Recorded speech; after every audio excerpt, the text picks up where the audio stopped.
भोपळा खाण्याचे अनेक फायदे आहेत, जसे की पचनक्रिया सुधारते, रोगप्रतिकारशक्ती वाढवते, हृदय व रक्तवाहिन्यांसंबंधी आरोग्य सुधारते.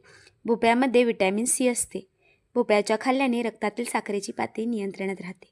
तुम्ही म्हणाल की मी भोपळ्याबद्दल एवढं का सांगते, तर आज आपण बनवणार आहोत भोपळ्याच्या घाऱ्या. हा भोपळा तर याचे वरील बिया काढून स्वच्छ करून घेतला, त्याला कट करून घेतला, त्याचे मागचे साल काढून घेतले. का तर किसण्यासाठी सोपा जातो म्हणून. आता व्यवस्थित किसणीने किसून घेतला, त्याला कढईत काढून घेतला. गूळ तुम्ही खिसून किंवा असा बारीक करूनही घालू शकता. मी वेळ वाचवण्यासाठी बारीक करून घालत आहे. त्यात चवीनुसार म्हणजे आपल्याला गोड आवडेल तेवढा गूळ घालून घ्यायचा. गूळ विरघळेपर्यंत त्याला एकसारखा परतून घ्यायचा. आता गूळ विरघळत आहे, त्यात थोडे तूप घाला.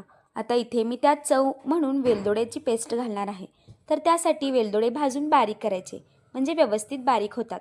चवीला थोडी साखर, परत व्यवस्थित हलवून वेलदोडीची पेस्ट घालायची. आता थोडा वेळ झाकून ठेवले.